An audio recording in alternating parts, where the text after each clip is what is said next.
Shalom Bapak Ibu Saudara semuanya. Kami mengucapkan selamat datang dan selamat beribadah di Gereja Injili Anugerah Tuhan Giat Pancur Batu kilometer 14,5.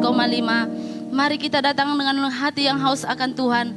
Mari kita datang dengan rindu akan Tuhan, dengan menghormati Tuhan. Mari saudara siapkan hati saudara, posisi saudara, dan bila ada handphone saudara yang belum diaktifkan supaya dinonaktifkan dan atau diselenkan. Mari kita hormati Tuhan di tempat ini. Haleluya. Yesus kau segalanya.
mujizat setiap kami yang datang beribadah di tempat ini. Setiap yang mendengarkan ibadah kami secara online boleh menerima kuasa mujizat Tuhan. Bagi yang perlu kesembuhan mengalami mujizat kesembuhan. Bagi yang membutuhkan kebebasan mengalami mujizat kebebasan. Bagi yang membutuhkan berkat Tuhan secara finansial diberkati secara finansial. Karena Tuhan Allah kami adalah Tuhan yang hidup, Tuhan yang berkuasa, Allah yang kekal, yang tidak pernah berubah dahulu sampai sekarang sampai selama-lamanya. Firman-Mu ya dan amin. Kami percaya Engkau Tuhan Yesusku yang memberkati setiap kami. Kami percaya Engkau Tuhan Yesusku melawat setiap umat-Mu yang datang beribadah kepadamu. Sebagaimana Engkau membedakan umat Israel yang beribadah kepada Tuhan dengan tidak, demikian Engkau membedakan setiap umat-Mu yang beribadah kepada Tuhan dengan tidak. Kami percaya Tuhan, lawatan-Mu bekerja di tempat ini, hadirat-Mu bekerja di tempat ini, kuasa-Mu dinyatakan di tempat ini di dalam nama Tuhan Yesus. Terima kasih Bapa. Kami serahkan ibadah kami ke tangan kasih kuasa-Mu. Roh Kudus-Mu yang bekerja, Roh Kudus-Mu yang memimpin. Terpujilah nama-Mu Bapa. Dalam nama Yesus kami berdoa dan mengucap syukur. Bersama kita berkata, amin. Silakan duduk Bapak Ibu Saudara kekasih. Sampai di sini Tuhan menolong kita, sehingga pada saat ini kita boleh memasuki awal bulan Desember di tahun penghujung ini. Tuhan tetap menolong kita. Amin. Kita menerima berkat Tuhan. Kita percaya hanya Yesuslah jalan kebenaran dan hidup. Haleluya, kita memuji Tuhan.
satu nama yang sanggup membebaskan. Hanya ada satu nama yang sanggup menyelamatkan, yaitu siapa namanya saudara? Haleluya, nama Yesus yang sanggup menolong kita dari kelahiranmu sampai kematian.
bersuara. Haleluya. Sebab Kau benar, Kau benar, Tuhan cinta untuk selamanya.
Bagi kami, dan Kau mati bagi kami, dan Kau hidup untuk kami. Kami bersyukur Kau selamatkan hidup kami, dan kami mau menjadikan Engkau menjadi Raja dalam hidup kami untuk-Mu. Kau kebenaran dalam hidup kami. Syukur Tuhan.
kepada Tuhan. Katakan, selama ku hidup bagimu Tuhan. Kalau ku hidup bagimu, hatiku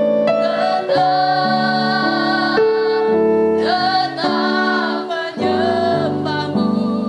Dunia tak bisa menjauhkanku dari kasih-Mu.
kami hidup hanya untuk menyembah-Mu, hanya untuk mengasihi-Mu Tuhan.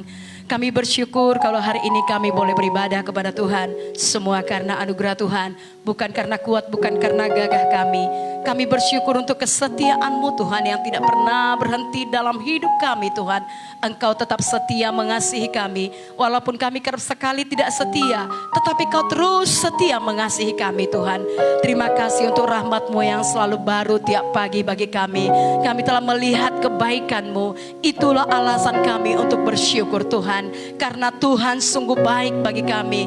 Karena Tuhan telah mati bagi kami. Karena Tuhan telah menyelamatkan kami. Karena Tuhan telah mengampuni segala kesalahan kami, menyembuhkan segala penyakit kami. Kami bersyukur Tuhan Yesus, Engkau sungguh baik.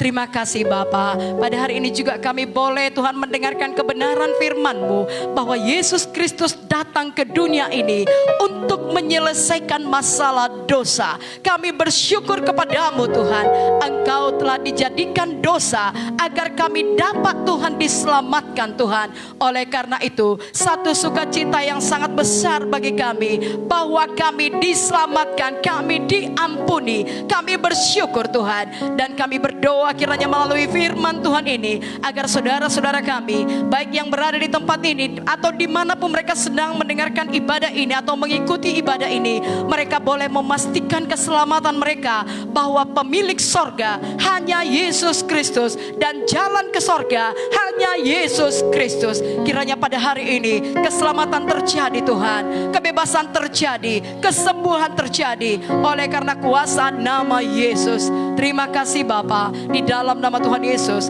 kami bersyukur, kami dengarkan firman-Mu, pakai hamba-Mu menjadi saluran berkat untuk kemuliaan bagi nama Tuhan. Haleluya. Mari semua umat Tuhan yang diberkati Tuhan, sama-sama kita katakan amin. Silakan duduk Bapak Ibu. Haleluya. Apakah suara saya jelas kedengaran? Jelas Bapak Ibu? Haleluya. Shalom Bapak Ibu semuanya.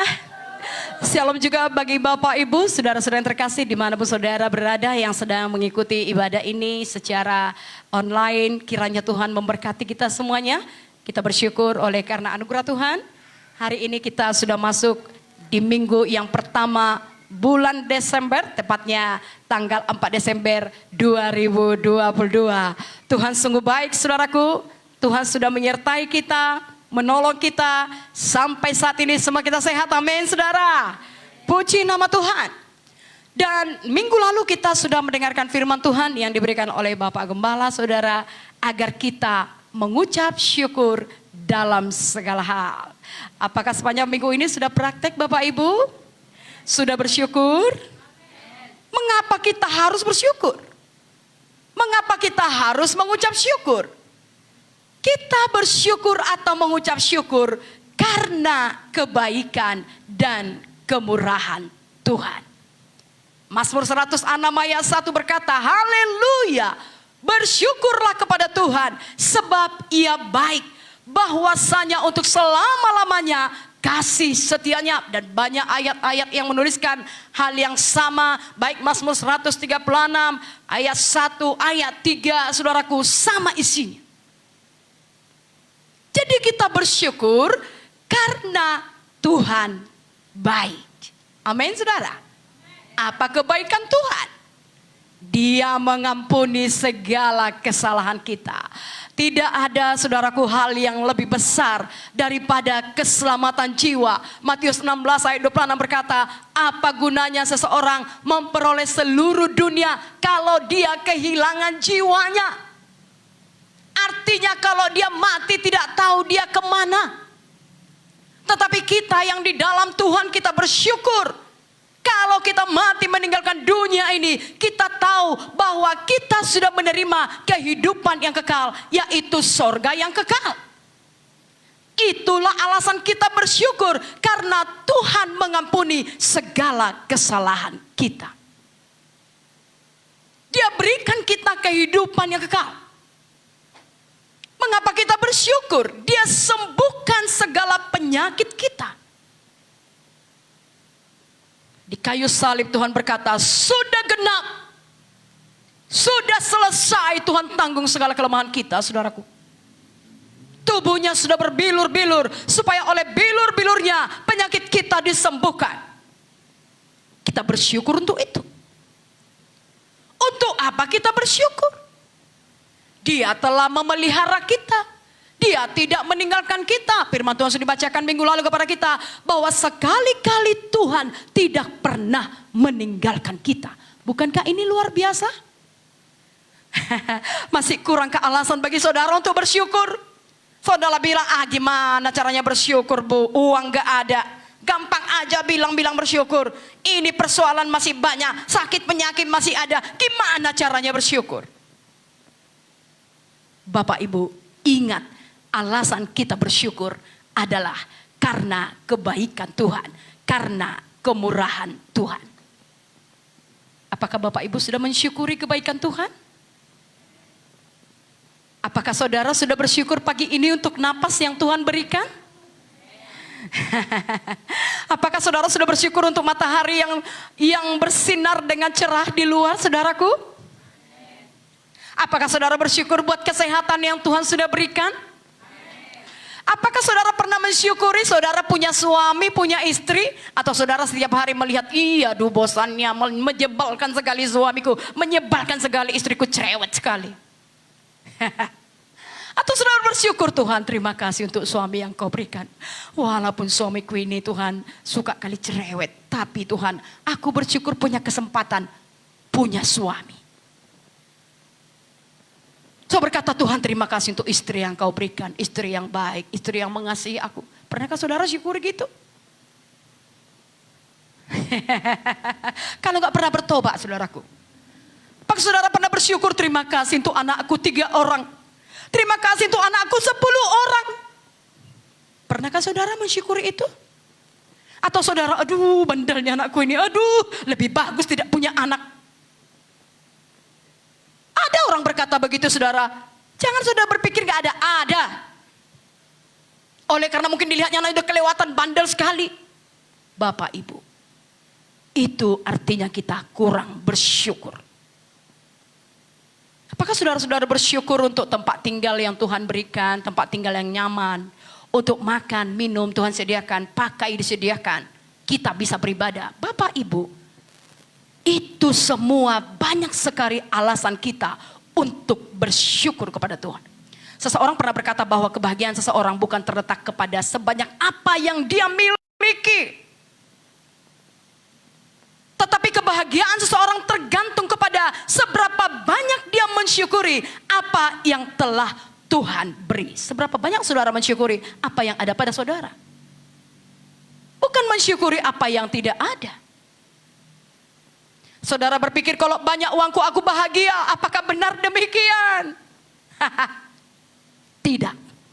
Saudara berpikir kalau 10 mobilku pasti aku bahagia. Apakah benar demikian? Jawabnya tidak. Karena banyak juga orang yang 10 mobilnya tidak merasakan kedamaian dalam hidupnya. Lalu di mana letak kebahagiaan? Ke gunung tinggi ku naik, naik, naik, mencari damai. Ke lembah jurang ku turun, turun, turun, mencari damai. Namun damai tidak ditemukan selain di dalam Yesus. Bapak Ibu, mari kita bersyukur, jangan lupa. Ini hanya mengingatkan saja. Mengapa kita harus bersyukur? Itu perintah. Kalau perintah artinya tidak boleh, tidak harus. Mazmur 50:14 dikatakan, persembahkanlah syukur sebagai korban kepada Allah dan bayarlah najarmu kepada yang maha tinggi. Mazmur 92 ayat 2 adalah baik untuk menyanyikan syukur kepada Tuhan dan untuk menyanyikan mazmur bagi namamu yang maha tinggi. Itu perintah Tuhan. Maka kita akan bernyanyi, sepanjang umurku kau setia, sepanjang hidupku kau sangat baik, napasku memuliakanmu, ku nyanyi kebaikanmu Tuhan. Apakah saudara sudah menyanyikan kebaikan Tuhan? Puji Tuhan kalau saudara sudah melakukannya, saudaraku. Tetapi kalau saudara tidak melakukannya, saudara, kalau firman ini hanya tinggal kita dengar dan untuk melupakan, maka tidak ada sesuatu hal apapun yang terjadi dalam hidup kita, saudaraku. Oleh karena itu, Bapak Ibu, mari tetap mengucap syukur apapun, saudaraku, keadaan saudara pada saat ini. Dalam Filipi 4 ayat 6 Tuhan berkata melalui Rasul Paulus, janganlah hendaknya kamu khawatir tentang apapun juga, tetapi nyatakanlah dalam segala hal keinginanmu kepada Allah dalam doa dan permohonan dengan ucapan syukur. Bapak Ibu yang berada di sini maupun Bapak Ibu dimanapun saudara mendengarkan atau mengikuti ibadah ini, saya tidak tahu apa yang menjadi kekhawatiran saudara pada saat ini. Entahkah saudara sedang khawatir untuk masalah ekonomi, saudara mungkin tidak punya uang. Entahkah saudara khawatir tentang masa depan, saudara nggak tahu apa lagi yang mau dikerjakan, tahun 2023 akan segera datang katanya masa sukar. Apakah saudara sedang mengalami kekhawatiran tentang anak-anak saudara, suami, istri saudara? Tuhan berkata di sini, janganlah hendaknya kamu khawatir tentang apapun juga, tetapi tidak berhenti sampai di situ. Tidak berhenti sampai tidak khawatir. Banyak orang tidak khawatir tapi tak melakukan apa-apa. Ini masih koma. Tetapi apa dikatanya saudara? Nyatakanlah dalam segala hal keinginanmu. Nyatakan kepada Tuhan apa keinginan saudara. Saya tidak tahu apa keinginan saudara. Melalui ayat ini dikatakan, nyatakan dalam segala hal keinginanmu kepada Allah. Bukan kepada yang lain. Bukan kepada pemilik keluarga. Aku nyatakanlah gak ada uangku, aku nyatakanlah sama keluargaku, aku gak punya uang. Boleh-boleh saja saudara. Tetapi Tuhan ini mengajarkan kepada kita, agar kita terlebih dahulu menyatakan keinginan kita kepada Allah dalam doa. Jadi kalau saudara mau meminta permintaan kepada Tuhan, harus melalui doa. Sudahkah saudara berdoa hari ini? Sudahkah saudara meminta apa yang saudara inginkan?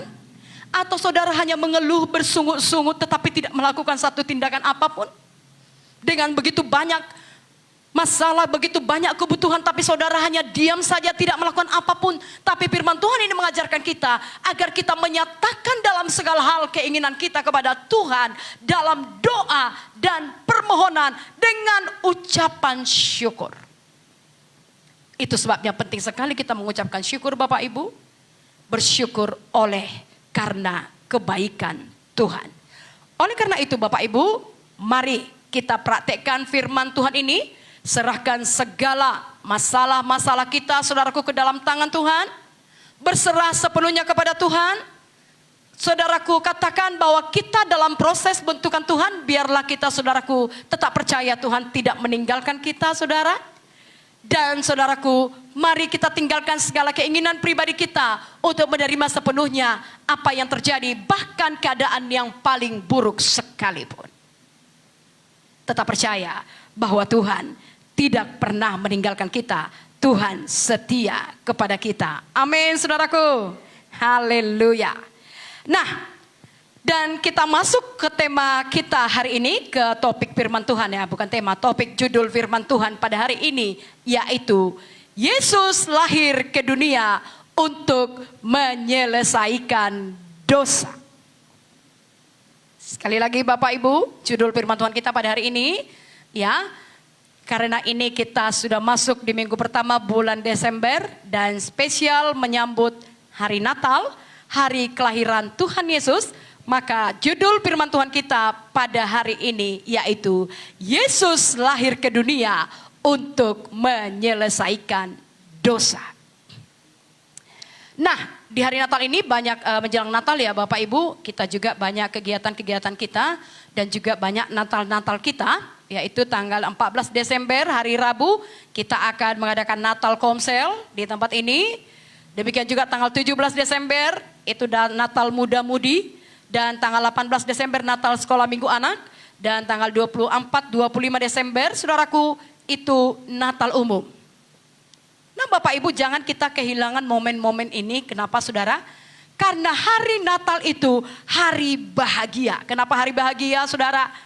Karena dalam Lukas 2 ayat 10 sampai 11 dikatakan, lalu kata malaikat itu kepada mereka, jangan takut, sebab sesungguhnya aku memberitakan kepadamu kesukaan besar untuk seluruh bangsa. Wow. Ayat 11, hari ini telah lahir bagimu juru selamat, yaitu Kristus Tuhan di kota Daud.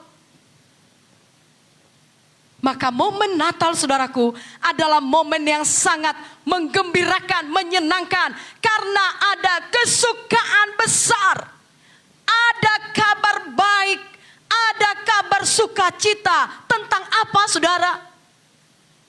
Juru selamat sudah lahir. Dan itu bukan hanya kesukaan untuk kita saja orang Kristen, tetapi kesukaan besar untuk seluruh bangsa dari suku, kaum, bahasa apapun. Maka kalau hari Natal adalah kabar baik, bukankah baik bagi Bapak Ibu untuk mengajak teman-teman, mengajak jiwa-jiwa untuk datang di Natal kita ini semuanya? Amin saudaraku. Kalau gosip itu bukan kabar baik. Kalau gosip itu atau fitnah itu bukan kabar baik. Bahkan kita dilarang Tuhan untuk melakukan hal-hal fitnah. Tetapi kalau saudara memberitakan kabar baik, hari ini telah lahir juru selamat, yaitu Kristus Tuhan. Wow.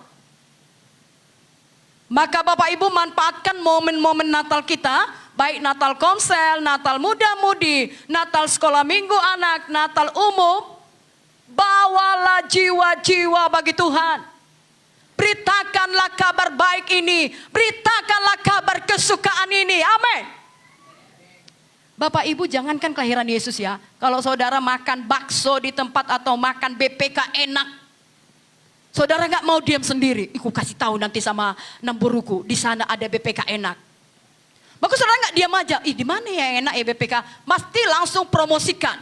Benar saudara? Itu masih hanya untuk makanan yang hari ini dimakan, nanti sudah dibuang di jamban. Tetapi kalau saudara memberitakan kabar baik, hari ini telah lahir juru selamat. Itu yang akan kita dengarkan pada hari ini. Untuk apa Yesus lahir? Mengapa harus lahir? Bagaimana proses Allah menjadi manusia? Ini yang gak bisa dipahami orang. Kok Allah jadi manusia? Bagaimana caranya? Mengapa mesti harus menjadi manusia? Nanti akan kita jawab melalui firman Tuhan yang kita dengar hari ini. Nah, oleh karena itu saudara, sekali lagi, beritakan kepada orang lain kabar baik ini. Pikirkan mulai sekarang siapa mau saudara bawa. Mungkin ada juga jiwa-jiwa di sekeliling saudara. Mungkin udah berpuluh tahun dia tidak pernah ke gereja. Tidak ada yang peduli kepadanya. Tidak ada yang mengajak dia. Lalu apakah saudara juga berdiam diri? Tidak membuka mata, membuka telinga untuk kepada itu semuanya Bapak Ibu? Beritakanlah kabar baik ini. Beritakanlah kabar sukacita ini. Amin saudara. Haleluya. Makanya selalu kok Natal dihias ya. Supaya senang bahagia ya saudara. Seluruh dunia. Kalau saudara jalan ke kota sudah mulai saudara lihat pohon Natal di mana-mana. Rasanya ada damai ya tersendiri ya. Bagi saya pribadi saya senang sekali melihatnya. Ada perasaan damai ya. Di pelajar-pelajar sudah dimulai diputar lagu-lagu Natal. Ya kan? Kesukaan bagi dunia. Penebuslah datang, beri hatimu kepadanya, sekalian nyanyilah, sekalian orang bernyanyi, kesukaan besar bagi seluruh bumi. Wow. Jadi jangan kehilangan berkat dari Natal saudaraku, jangan saudara pikir Natal lagi. Harus semangat. Katakan kiri kanan saudara, semangat saudaraku menyambut Natal. Walaupun kau nggak pakai baju baru nggak apa-apa, pakai baju lama, bersihkan, molto dia, laundrykan. Walaupun nggak belum sepatu baru nggak apa-apa, yang lama itu semir cantik buat. Haleluya. Sukacita kita gak terletak kepada hal-hal itu semua Bapak Ibu. Kalau ada puji Tuhan, kalau tidak ada berdoa. Haleluya. Kalau gak ada pun sukacita. Nah Bapak Ibu, ayat yang paling sering kita dengar saat Natal, pasti ayat favoritnya, ayat berapa saudara? Siapa yang tahu ayat favorit kalau di Natal, di liturgi, ragam bahasa? Saudara lupa ayat semua? Berapa? Yohanes? Iya. Iya, Yohanes 3:16. Itu ayat favorit kalau Natal beragam bahasa pasti itu dibuat. Karena begitu besar kasih Allah akan dunia ini, sehingga ia telah mengaruniakan anaknya yang tunggal, supaya setiap orang yang percaya kepadanya tidak binasa, melainkan beroleh hidup yang kekal. Aisongono doholong ni debata di Portibion, iya kan? Pola do anakna sasadei di lehon. Asa ganub jol mana porsea di ibana. Iya, dang mati. Malaikat beroleh hidup yang kekal. Iya, nanti kita lanjutkan ayat-ayat berikutnya beragam bahasa. Iya. Dan tahukah Bapak Ibu bahwa setiap orang atau setiap manusia di dunia ini, siapapun dia, pasti saudaraku kepingin masuk surga. Pasti ingin memiliki kehidupan yang kekal. Kalau yang berkata, aku gak mau masuk surga. Tapi apa iya benar? Dan kalau kita mau masuk surga, tentu kita harus mengenal terlebih dahulu siapa pemilik surga itu.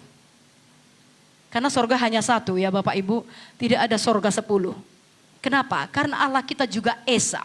Allah kita satu, Allah kita bukan 3. Allah kita Esa.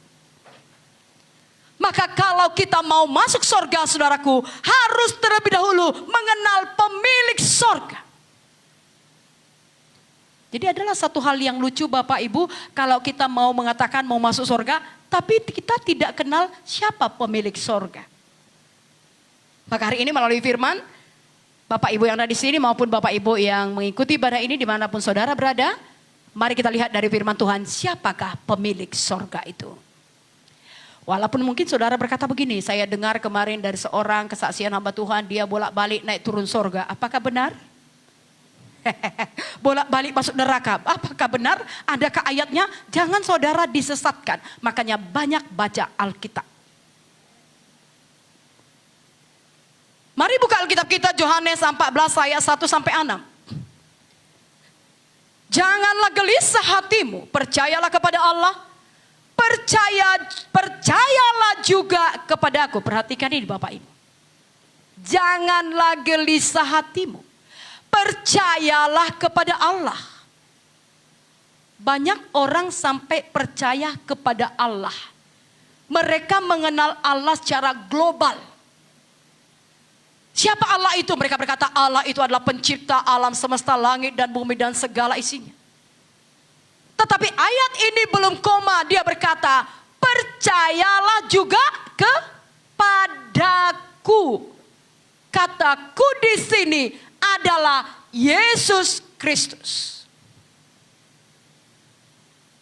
Di rumah Bapakku banyak tempat tinggal. Jika tidak demikian, tentu aku mengatakannya kepadamu. Sebab aku pergi ke situ untuk menyediakan tempat bagimu. Dan apabila aku telah pergi ke situ dan telah menyediakan tempat bagimu, aku akan datang kembali dan membawa kamu ke tempatku, supaya di tempat di mana aku berada, kamu pun berada. Dan kemana aku pergi, kamu tahu jalan ke situ. Kata Thomas kepadanya, Tuhan, kami tidak tahu kemana engkau pergi. Jadi bagaimana kami tahu jalan ke situ? Kata Yesus kepadanya, akulah jalan dan kebenaran dan hidup. Tidak ada seorang pun yang datang kepada Bapa kalau tidak melalui aku. Bapak Ibu, dari ayat ini kita lihat tadi, dikatakan jangan gelisah hatimu, percaya kepada Allah. Tapi sekali lagi, tidak hanya cukup percaya kepada Allah, mengenal Allah secara global saudara. Tapi kita pasti harus mengenal Tuhan secara spesifik. Contoh begini ya Bapak Ibu. Saudara ditanya apakah engkau tahu siapa Presiden Republik Indonesia yang sekarang? Saudara akan menjawab ya Bapak Joko Widodo. Tapi apakah kita mengenal Bapak Joko Widodo secara spesifik? Jawabnya tidak. Saya tanya lagi lebih jauh. Apakah Bapak Jokowi mengenal saudara? Jawabnya tidak sama sekali Bapak Ibu. Nah demikian juga kita saudaraku. Semua agama percaya pada Allah tetapi itu tidak cukup. Harus percaya juga kepada Yesus. Mengapa percaya saja tidak cukup Bapak Ibu?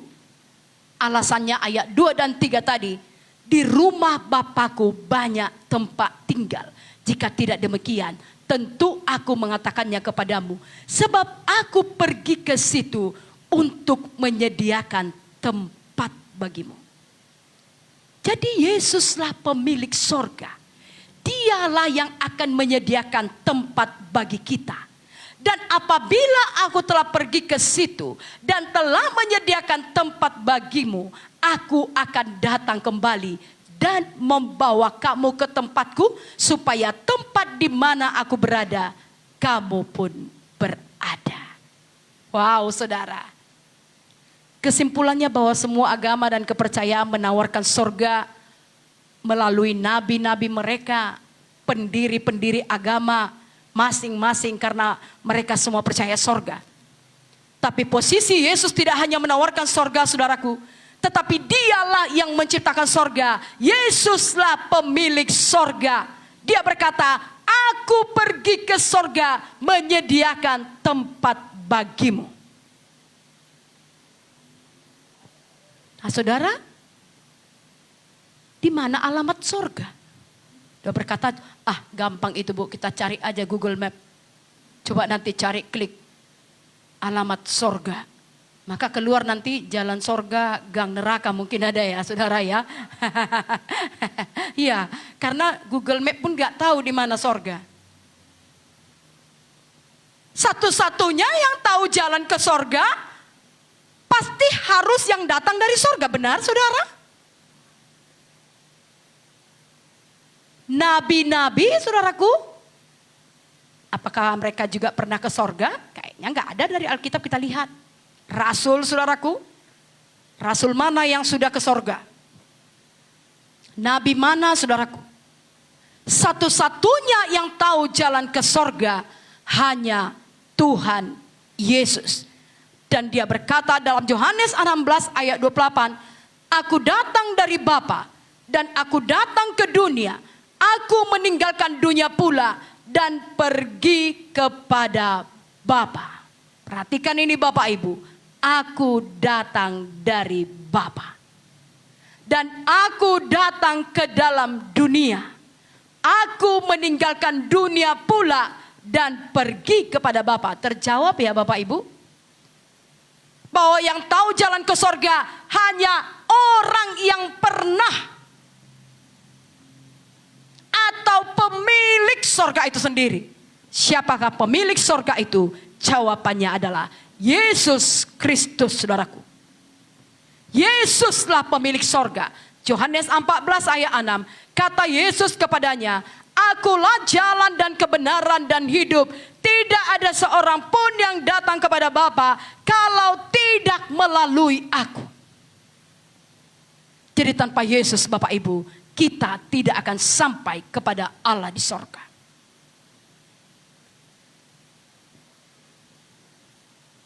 Sudah mengerti sampai di sini Bapak Ibu? Dan hanya Yesus satu-satunya juru selamat yang tunggal. Juru selamat dunia. Dari 1 Timotius 2 ayat 5 sampai 6 saudaraku, kita baca ayat ini. Jadi hanya Yesus Kristus saudaraku juru selamat dunia yang tunggal ya, tidak ada yang lain saudara. 1 Timotius 2 ayat 5 sampai 6. Karena Allah itu Esa dan Esa pula dia yang menjadi pengantara antara Allah dan manusia, yaitu manusia Kristus Yesus yang telah menyerahkan dirinya sebagai tebusan bagi semua manusia. Itu kesaksian pada waktu yang ditentukan. Jadi Allah kita Esa. Jadi jangan bilang Allah kita 3 ya Bapak Ibu, beranak, tidak. Allah kita adalah Esa. Kita memang mengenal namanya Tritunggal. Di pemuritan dasar kita belajar itu. Tapi saya tidak membahas itu sekarang. Allah itu Esa. Dan Esa pula dia yang menjadi pengantara antara Allah dan manusia. Yaitu manusia Kristus Yesus.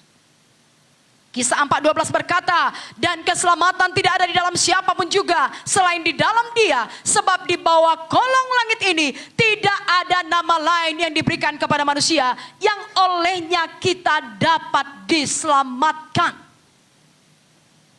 Satu-satunya juru selamat, Yesus Kristus adalah juru selamat yang tunggal kalau kita mau masuk surga. Jadi Bapak Ibu, kalau mau masuk surga, kenal pemilik surga. Siapa pemilik surga itu? Yesus Kristus. Nah sekarang, kita kan tujuannya mau melihat bagaimana proses Allah menjadi manusia yang kita rayakan pada momen Natal nanti. Kenapa mesti melalui kelahiran sih? Nah, setelah sorga itu ada saudara, sorga itu kudus. Karena tidak mungkin orang-orang berdosa masuk sorga. Kalau kita mau masuk surga, pasti kita harus hidup kudus. Pasti kita harus tidak berdosa. Lalu bagaimana saudaraku kita caranya masuk surga kalau kita orang berdosa? Dalam Yohanes 8 ayat 21 dikatakan, maka Yesus berkata pula kepada orang banyak, aku akan pergi dan kamu akan mencari aku, tetapi kamu akan mati dalam dosamu. Ke tempat aku pergi, tidak mungkin kamu datang. Tidak mungkin kita masuk ke surga tanpa membereskan dosa. Lalu bagaimana cara kita membereskan dosa? Apakah dengan berbuat amal Bapak Ibu? Bapak Gembala sudah menyatakan kepada kita, kita selamat bukan karena perbuatan baik. Kita selamat oleh karena kasih karunia iman percaya kepada Yesus Kristus. Tetapi setelah kita diselamatkan, kita harus berbuat baik. Tetapi bukan karena perbuatan baik kita atau perbuatan amal saudaraku, kita bisa masuk surga. Tidak saudara. Maka untuk itulah Yesus lahir ke dalam dunia ini saudaraku. Yaitu untuk menyelesaikan dosa agar saya saudaraku dan saudara layak masuk surga. Amin saudara.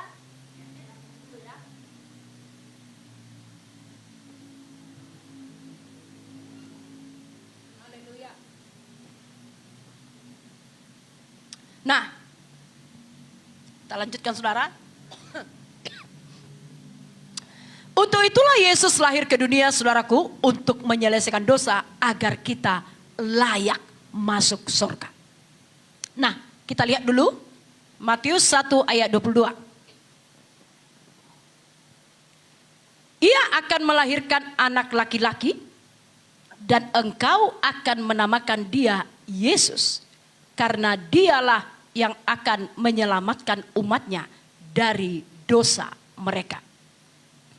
Nah Bapak Ibu, dari ayat ini kita lihat bahwa Yesus Kristus lahir ke dunia untuk mempersiapkan orang-orang yang akan masuk ke surga. Maka Yesus Kristus harus lahir ke dunia saudaraku. Nah mengapa harus lahir? Karena untuk keselamatan, untuk penyelamatan dibutuhkan darah. Apa saudara? Untuk penyelamatan dibutuhkan yang namanya darah. Lalu darah siapa mau dipakai? Dalam Kejadian 3:21 kita melihat di sini, ya, ini kita melihat dari awal manusia jatuh kepada dosa. Dan Tuhan Allah membuat pakaian dari kulit binatang untuk manusia dan untuk istrinya itu, lalu mengenakan kepada mereka.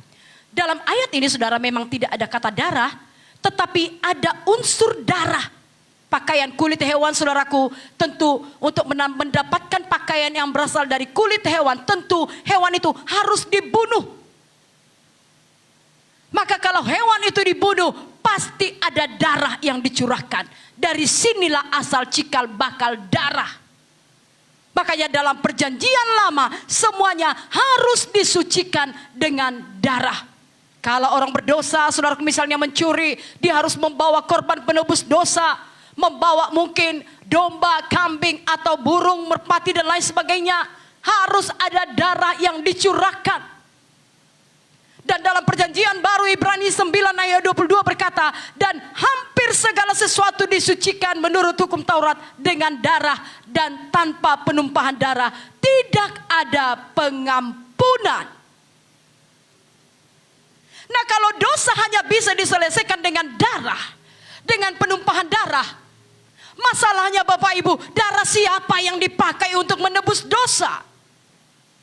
Semua manusia telah berbuat dosa. Nabi-nabi sudah berdosa, rasul-rasul sudah berdosa, pendiri-pendiri agama sudah berdosa, pemuka-pemuka agama sudah berdosa. Lalu darah siapa yang mau dipakai? Semua kita sudah berdosa ya, ada dua macam dosa. Yang pertama dosa turunan, saudara ya. Itu yang diturunkan oleh nenek moyang kita dari Adam dan Hawa. Dalam Roma 3:23, karena semua orang telah berbuat dosa dan telah kehilangan kemuliaan Allah. Roma 5:12, sebab itu sama seperti dosa telah masuk ke dalam dunia oleh satu orang, dan oleh dosa itu juga maut. Demikianlah maut itu telah menjalar kepada semua orang, karena semua orang telah berbuat dosa.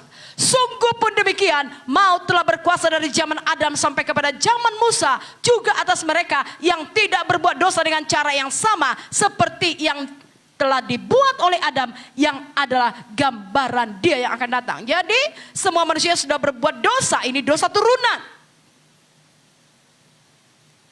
Dosa apa lagi saudaraku? Dosa pribadi. Dalam 1 Yohanes 5:17, semua kejahatan adalah dosa, tetapi ada dosa yang tidak mendatangkan maut. 1 Yohanes 3 ayat 4. Setiap orang yang berbuat dosa melanggar juga hukum Allah, sebab dosa ialah pelanggaran hukum Allah. Nah, kalau semua manusia sudah berdosa, saudaraku, siapa? Darah siapa mau dipakai? Itulah yang mau kita bahas hari ini, saudara. Ya, kalau darah Yesus gimana caranya? Dia kan Allah. Dia kan roh. Gak punya darah, gak punya daging. Nah, dengar baik-baik. Nah, menyelesaikan dosa Bapak Ibu, ya ibarat membayar hutang. Jika seseorang punya hutang, saudara, bagaimana dia dapat melunasi hutang orang lain? Satu-satunya jalan, saudaraku, yang bisa membayar hutang adalah orang yang punya uang banyak. Kemudian dia sendiri tidak punya hutang. Kemudian dia sudah punya banyak uang, tidak punya hutang.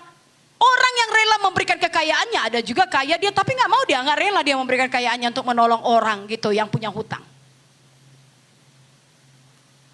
Orang berdosa, bagaimana caranya kita menyelesaikan dosa?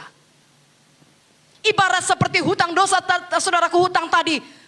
Dosa, bagaimana mungkin orang yang punya dosa menyelesaikan dosa orang lain? Satu-satunya harus dicari yang tidak punya dosa. Masalahnya Bapak Ibu, tidak ada satupun yang lahir ke dunia ini tanpa melalui hubungan fisik. Artinya apa, saudara? Kalau ada kelahiran pasti itu karena hubungan fisik antara laki-laki dan perempuan. Itu sebabnya ketika Maria mengandung, dia berkata kepada Yusuf, aku mengandung. Yusuf diam-diam hendak menceraikan Maria. Karena pemikirannya adalah tidak mungkin Maria hamil kalau tidak ada yang menghamilinya. Itu pemikiran Yusuf. Dan itu dapat kita terima dengan akal sehat. Nanti kita akan sampai ke situ. Syukur malaikat datang dalam mimpi. Saudara, satu-satunya yang tidak punya cacat, dosa dan noda hanya Allah. Yesaya 5:16, Allah disebut Maha Kudus. Yesaya 5 ayat 16. Tetapi Tuhan semesta alam akan ternyata maha tinggi dalam keadilannya. Dan Allah yang Maha Kudus akan menyatakan kekudusannya dalam kebenarannya. Hanya Allah yang Maha Kudus yang bisa menyelesaikan dosa. Masalahnya Bapak Ibu, ada lagi masalah. Allah itu kan adalah roh. Tidak punya darah, tidak punya daging. Sedangkan untuk menyelesaikan dosa harus ada darah. Bagaimana caranya Allah memiliki darah? Satu-satunya cara adalah melalui kelahiran Yesus Kristus. Maka disebut Allah telah menjadi manusia. 1 Timotius 3 ayat 16. Dan sesungguhnya agunglah rahasia ibadah kita. Dia yang telah menyatakan dirinya dalam rupa manusia, dibenarkan dalam roh yang menampakkan diri kepada malaikat-malaikat. Diberitakan di antara bangsa-bangsa yang tidak mengenal Allah, yang dipercayai dalam dunia, diangkat dalam kemuliaan. Allah menyatakan diri menjadi manusia. Allah inkarnasi menjadi manusia. Sekarang kita lihat gimana proses Allah menjadi manusia. Inilah yang kita peringati, yang kita rayakan dalam Natal. Matius 1:18 sampai 19. Kelahiran Yesus Kristus adalah seperti berikut. Pada waktu Maria ibunya bertunangan dengan Yusuf, ternyata ia mengandung dari Roh Kudus sebelum mereka hidup sebagai suami istri. Karena Yusuf suaminya seorang yang tulus hati dan tidak mau mencemarkan nama istrinya di muka umum, ia bermaksud menceraikannya dengan diam-diam. Perhatikan ini Bapak Ibu, disinilah dimulai proses Allah menjadi manusia. Kita tadi sudah mendengar bahwa nabi, rasul lahir dari hubungan badan ayah dan ibu mereka atau terjadi karena persetubuhan ayah dan ibu mereka. Tetapi Maria, saudaraku, dia mengandung dari Roh Kudus, mengandung dari Roh Allah yang kudus. Roh Allah turun ke rahim Maria dan dikandung selama 9 bulan dan lahir dalam bentuk daging yang kita sebut dengan Yesus Kristus. Inilah proses Allah menjadi manusia.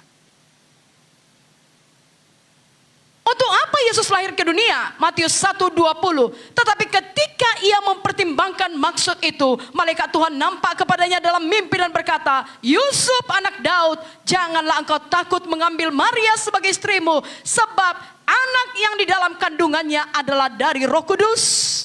Ketika Maria berkata kepada Yusuf, Bang Yusuf, aku sudah hamil.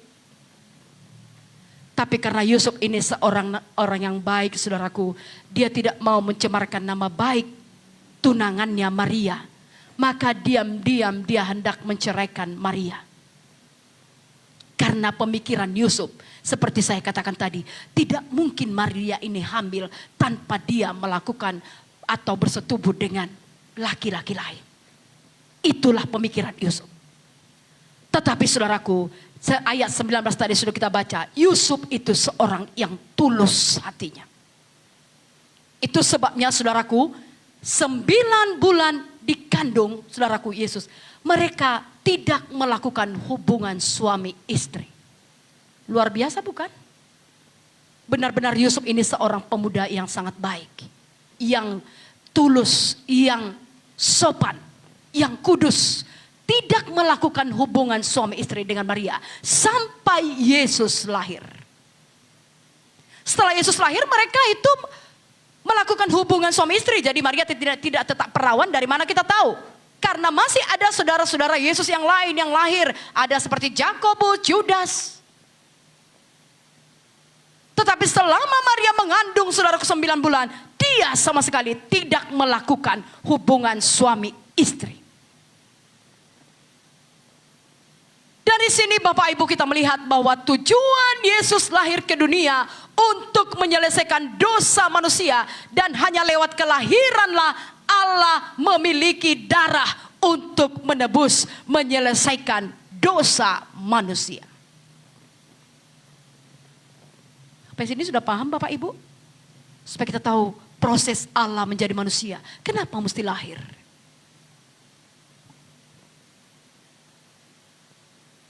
Allah yang inkarnasi menjadi manusia. Ya, Yohanes 1 ayat 1. Pada mulanya adalah firman. Firman itu bersama-sama dengan Allah. Dan firman itu adalah Allah. Ayat 14. Firman itu telah menjadi manusia dan diam di antara kita. Dan kita telah melihat kemuliaannya, yaitu kemuliaan yang diberikan kepadanya sebagai anak tunggal Bapa, penuh kasih karunia dan kebenaran. Firman itu telah menjadi manusia. Allah menjadi manusia. Prosesnya tadi seperti itulah Bapak Ibu. Nah, sekarang Yesus sudah punya darah. Dia kan sudah jadi manusia ya. Jadi dia 100% manusia, 100% Allah. Sekarang sudah punya darah. Darah itulah yang menyelesaikan dosa manusia, saudaraku. Di kayu salib, darah itu tercurah. Yohanes 19 ayat 30, sesudah Yesus meminum anggur asam itu, berkatalah ia, sudah selesai. Lalu ia menundukkan kepalanya dan menyerahkan nyawanya. Sudah selesai ditanggung segala dosa kita. Segala kelemahan kita, segala penyakit kita, hutang dosa telah lunas dibayar. Tugas Yesus selesai, saudara. Tugas Yesus di bumi sudah selesai. Hanya untuk mencurahkan darah supaya manusia diselamatkan. Setelah 3,5 tahun dia melayani, mati di kayu salib, darah tercurah mempersiapkan keselamatan bagi kita, saudaraku yang percaya kepadanya. Kemudian dia naik terangkat ke sorga, disaksikan banyak orang. Dan Yesus akan datang kembali dengan cara yang sama. Untuk apa dia naik ke sorga? Tadi sudah kita baca dalam Yohanes 14 ayat 2. Di rumah Bapakku banyak tempat tinggal. Jika tidak demikian, tentu aku mengatakannya kepadamu, sebab aku pergi ke situ untuk menyediakan tempat bagimu. Maka Bapak Ibu, kalau mau ke sorga, harus percaya kepada Yesus Kristus, karena dialah pemilik sorga. Amin, saudaraku. Kenapa Yesus belum datang kembali? Karena tempat saudara, tempat saya belum selesai. Kenapa belum selesai? Karena sorga itu begitu indah, saudaraku, sangat menakjubkan. Kalau Danau Toba aja kita lihat, saudaraku, masih sekilas dari sekecil yang diciptakan Tuhan. Gunung, laut dan sebagainya di seluruh penjuru bumi ini. Itu pun kita sudah sangat kagum. Apalagi dengan sorga, saudaraku. Kita tidak tahu bagaimana kagumnya nanti kita akan sorga yang disediakan Tuhan bagi kita. Itu sebabnya 1 Korintus 2 ayat 9 dikatakan, tetapi seperti ada tertulis, apa yang tidak pernah dilihat oleh mata dan tidak pernah didengar oleh telinga dan yang tidak pernah timbul di dalam hati manusia, semua yang disediakan Allah untuk mereka yang mengasihi Dia. Jadi apa nanti saudara nggak pernah lihat di dunia ini, di sorga nanti bisa kita lihat. Hal-hal yang luar biasa, hal-hal yang sangat menakjubkan, saudaraku. Jadi mau ke sorga, saudara, harus percaya dan taat kepada Yesus. Yesus lahir ke dunia untuk menyediakan tempat bagi kita, saudara. Dan Yesus lahir ke dunia untuk menebus dosa kita. Naik ke sorga menyediakan tempat bagi kita. Dan Yesus akan datang kembali untuk menjemput kita ke sorga. Oleh karena itu Bapak Ibu, mari percaya dan tidak cukup hanya percaya saja. Ya, Matius 7 ayat 12 dikatakan, bukan setiap orang yang berseru kepadaku Tuhan, Tuhan akan masuk dalam kerajaan sorga. Melainkan dia yang melakukan kehendak Bapakku yang di sorga.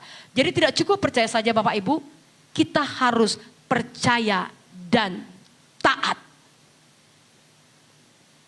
Dan kesimpulan firman Tuhan pada hari ini, percaya kepada Yesus Kristus, taat kepada firman Tuhan, maka kita akan masuk sorga Dengan demikian, iman dan ketaatan akan membawa kita ke surga.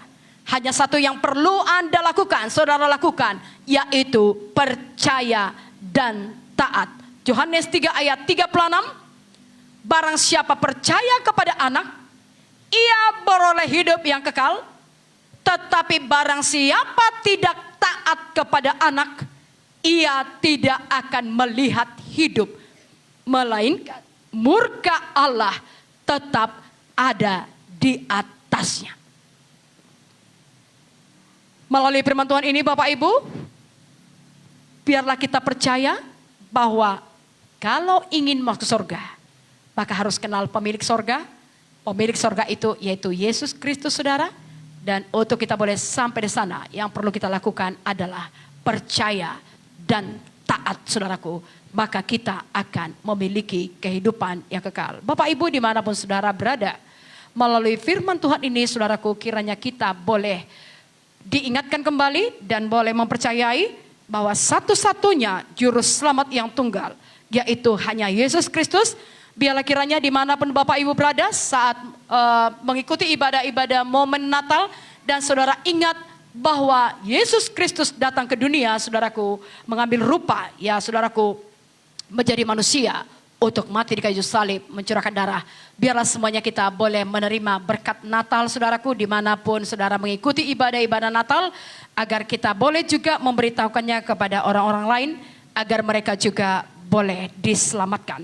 Yesus Kristus lahir ke dunia ini untuk menyelesaikan dosa-dosa kita. Apabila Bapak Ibu mau dosanya diselesaikan, apabila Bapak Ibu mau dosanya diampuni, maka Bapak Ibu datang kepada Tuhan Yesus, buka hati untuk Tuhan Yesus, terima Yesus menjadi Tuhan dan Juru Selamat saudara secara pribadi. Katakan, Tuhan Yesus, aku percaya kepadamu, aku menerima Engkau sebagai Tuhan dan Juru Selamatku, masuklah dalam hatiku, aku percaya Engkau telah mati di kayu salib, darahmu tercurah untuk mengampuni aku. Maka saudara akan diselamatkan. Puji nama Tuhan Bapak Ibu. Demikian firman Tuhan pada hari ini. Kiranya melalui firman Tuhan ini kita benar-benar telah percaya kepada pemilik sorga, yaitu Yesus Kristus Tuhan kita. Tuhan Yesus memberkati. Shalom. Mari kita bangkit berdiri, saudara.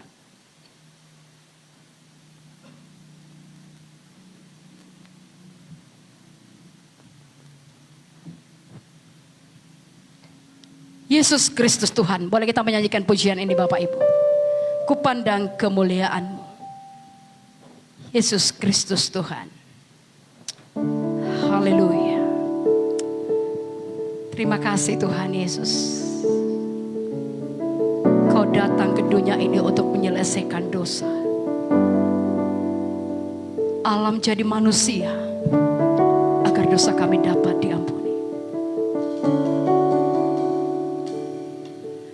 Ku pandang kemuliaan-Mu,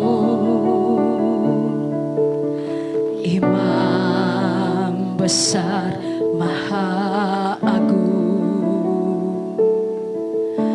Kaulah pemilik hidup, Yesus Kristus Tuhan. Sujud di depan tatamu, sujud di depan tahtamu, taklukkan seluruh hidupku, dalam tangan-Mu penuh, Yesus Kristus Tuhan. Di atas tiada satu pun yang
firman Tuhan pada hari ini, bahwa satu-satunya juru selamat yang tunggal hanya Yesus, saudaraku. Yesuslah pemilik sorga. Apabila Bapak Ibu mau percaya kepada Yesus, mau masuk ke sorga, saudaraku, datanglah kepada pemilik sorga itu, saudara. Mari Bapak Ibu, di mana saudara berada, ikuti doa ini bersama dengan saya. Oh Tuhan Yesus yang mengasihi saya, Oh Tuhan Yesus, yang saya mengasihi percaya kepadamu saya percaya bahwa kepadamu, Yesus adalah satu-satunya bahwa Yesus adalah juru satu-satunya selamat yang tunggal. juru selamat yang tunggal. Yesus lahir ke dunia Yesus lahir untuk ke dunia menyelamatkan saya, untuk menyelamatkan mengampuni saya, semua dosa-dosa saya, mengampuni semua dosa-dosa saya. mati di kayu salib, Mati di kayu salib, darah Yesus tercurah, darah Yesus tercurah, naik ke sorga naik ke untuk surga, menyediakan tempat bagi saya. untuk menyediakan tempat bagi Saya terima Tuhan Yesus Saya terima Tuhan menjadi Yesus juru selamat saya. menjadi juru selamat Tuhan saya. Tuhan saya. Terima kasih Bapak. Terima kasih Dalam Bapa. nama Yesus Dalam nama Yesus saya berdoa. saya berdoa. Puji Tuhan, Bapak Ibu sudah mengikuti doa ini. Saudara sudah menerima Yesus sebagai Tuhan dan Juru Selamat pribadi saudara. Percaya kepada Tuhan, taati perintah-perintah Tuhan saudaraku. Dan saudara akan masuk pada kehidupan yang kekal karena kasih Allah akan kita. Haleluya. Bapak, kami bersyukur kepadamu Tuhan. Hari ini kami sudah diberkati oleh firman-Mu Tuhan. Bahwa Yesus satu-satunya Tuhan Juru Selamat. Datang ke dunia Tuhan. Lahir ke dunia. Darah-Mu dicurahkan untuk mengampuni kami, dan Engkau naik ke sorga dan akan datang dengan cara yang sama untuk menjemput kami Tuhan, orang-orang yang percaya kepadamu. Kami bersyukur Tuhan Yesus buat keselamatan yang telah Kau sediakan bagi kami. Kami bersyukur Tuhan, kami sudah diselamatkan. Kami bersyukur kami telah menjadi anak-anak Allah. Biarlah kami tetap percaya kepadamu, tetap mengikuti kehendak-Mu, taat Tuhan, melakukan firman-Mu Tuhan. Terima kasih Bapa di sorga, kami bersyukur kepadamu. Di dalam nama Tuhan Yesus kami berdoa. Haleluya. Mari umat Tuhan yang diberkati Tuhan, sama-sama kita katakan amin. Amin. Silakan duduk Bapak Ibu.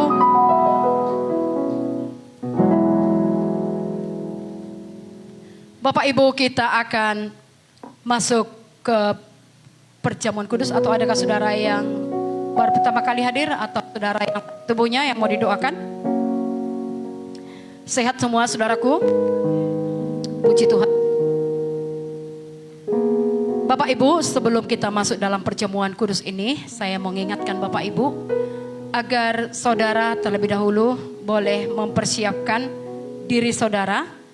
Kita mengadakan perjamuan kudus ini, saudaraku, tidak rutinitas, supaya kita semuanya boleh menerima berkat dari tubuh dan darah Yesus. Ini biasa terus dibacakan ayat-ayat ini saudara, seperti misalnya 1 Korintus 11 ayat 23 ini. Tetapi saya mau saudaraku membacakan ayat sesudahnya, ayat 27. Jadi barang siapa dengan cara yang tidak layak makan roti atau minum cawan Tuhan, ia berdosa terhadap tubuh dan darah Tuhan.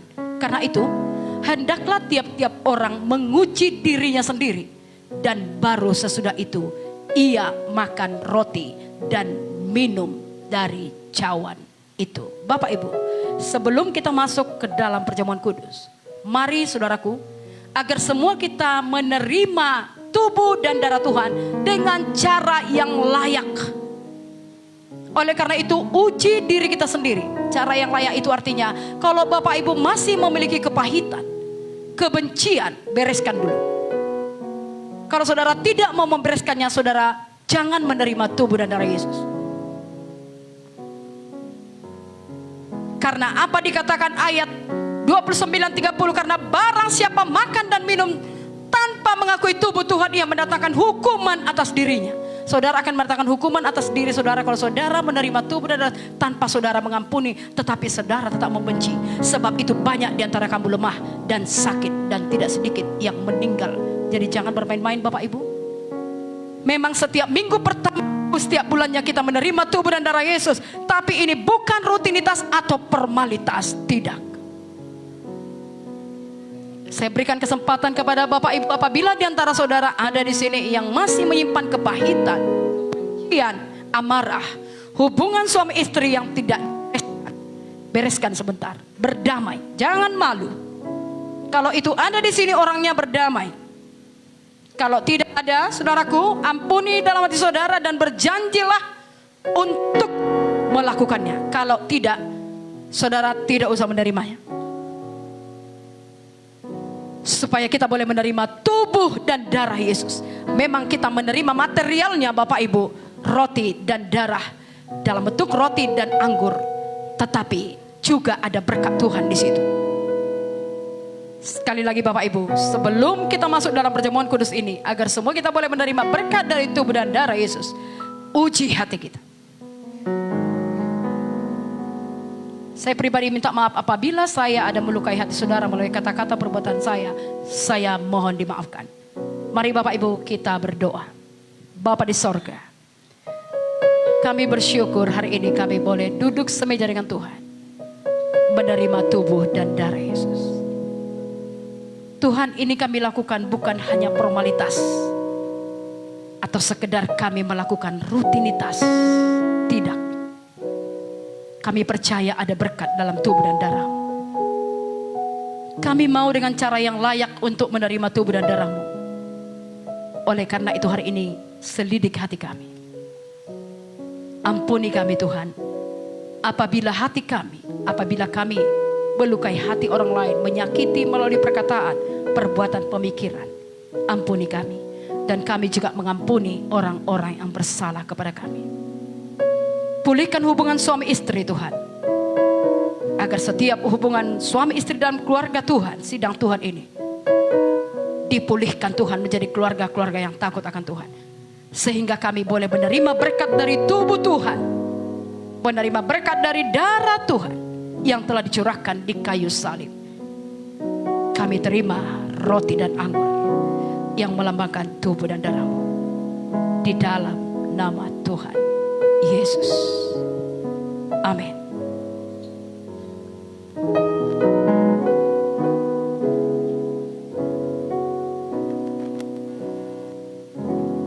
Ingat kasih-Nya, ingat kebaikan-Nya, kemurahan-Nya yang beri hidup seperti langit dan bumi. Besarnya kasih Bapa kepada kita, besar kasih-Nya kepada kita. Ingat kasih-Nya, ingat kasih-Nya, ingat kebaikan-Nya,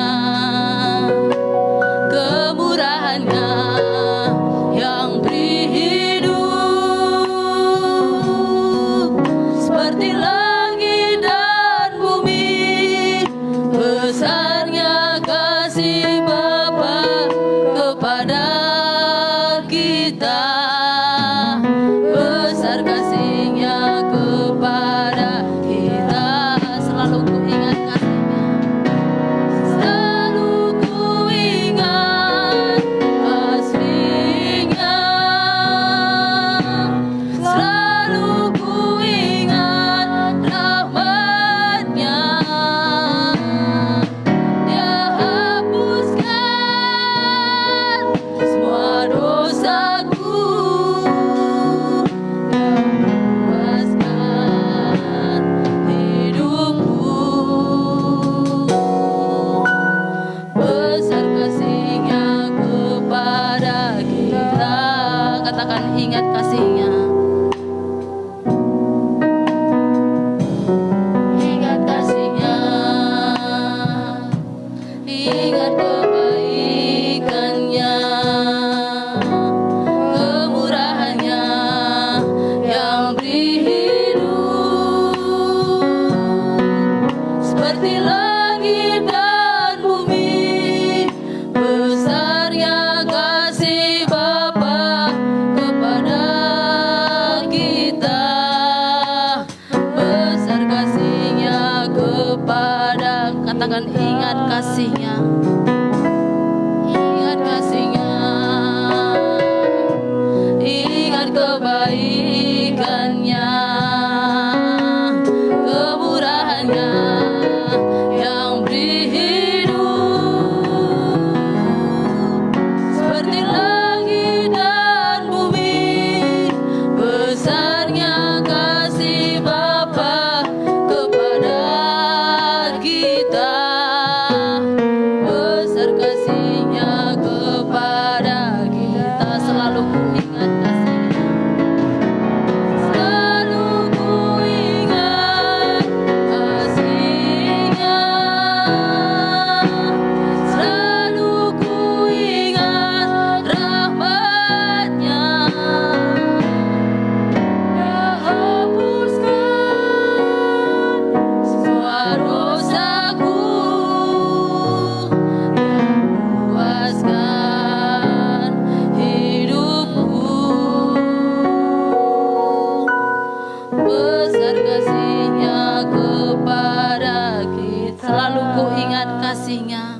berdiri Bapak Ibu.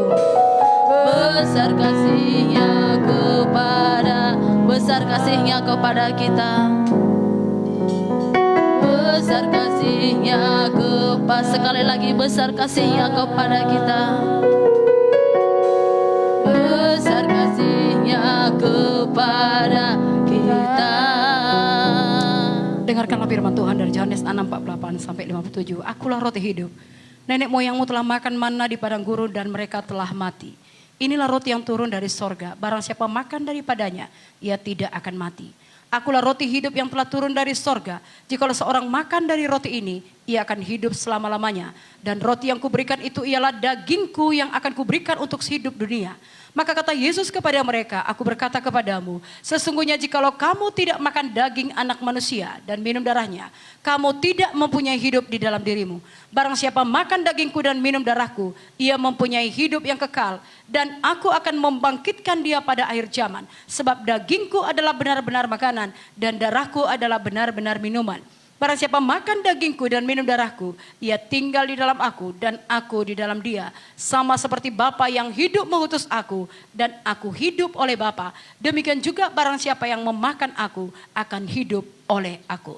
1 Korintus 10:23 sampai 26. Sebab apa yang telah kuteruskan kepadamu telah aku terima dari Tuhan, yaitu bahwa Tuhan Yesus pada malam waktu yang diserahkan mengambil roti, dan sesudah itu ia mengucap syukur atasnya, ia memecah-mecahkannya dan berkata, inilah tubuhku yang diserahkan bagi kamu, perbuatlah ini menjadi peringatan akan aku.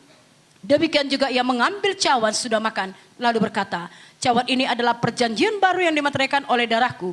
Perbuatlah ini setiap kali kamu meminumnya menjadi peringatan akan aku. Sebab setiap kali kamu makan roti ini dan minum cawan ini, kamu memberitakan kematian Tuhan sampai ia datang.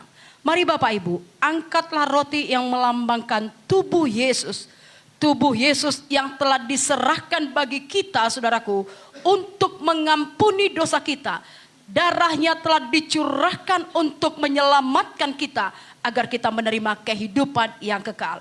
Terimalah tubuh Yesus. Mari sama-sama kita memakan roti ini sambil mengucap syukur di dalam nama Yesus.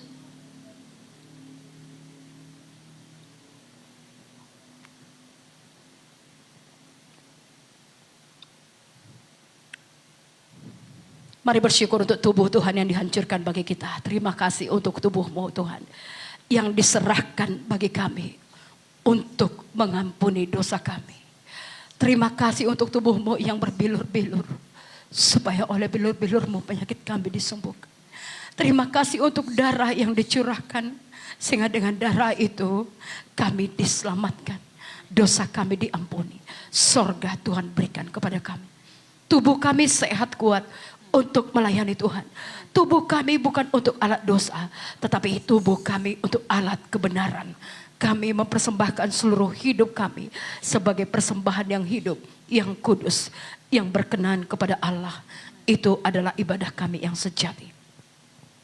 Mari angkatlah cawan ini yang melambangkan darah Yesus.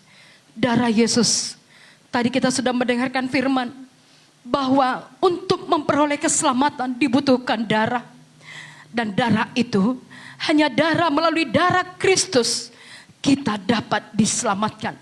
Kita dapat menerima kehidupan yang kekal. Mari Bapak Ibu, kita menerima darah Yesus. Mari sama-sama kita meminum anggur ini sambil mengucap syukur di dalam nama Yesus.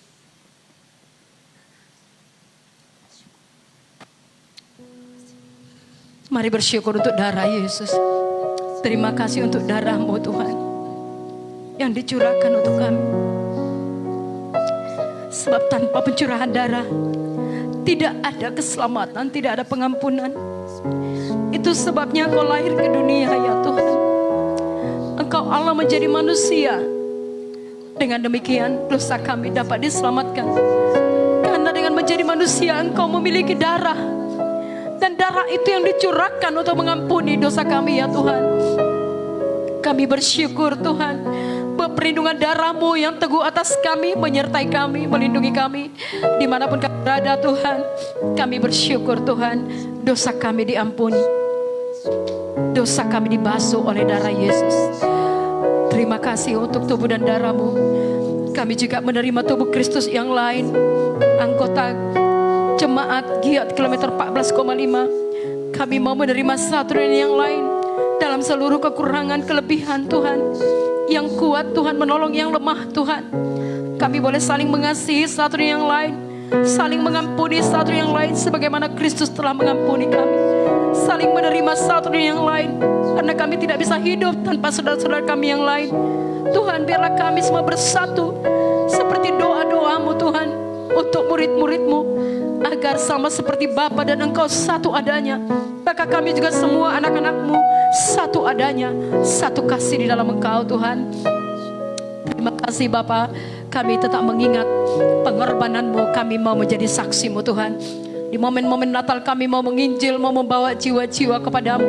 Pertemukan kami dengan jiwa-jiwa yang rindu haus akan Engkau Tuhan, yang belum diselamatkan, atau mungkin yang sudah diselamatkan tetapi kembali lagi kepada dunia ini Tuhan, atau mungkin orang-orang yang sudah lama tidak datang kepada Tuhan. Terima kasih Bapa, kami bersyukur kepadamu di dalam nama Tuhan Yesus. Haleluya. Mari semua Tuhan yang diberkati Tuhan, sama-sama kita katakan amin.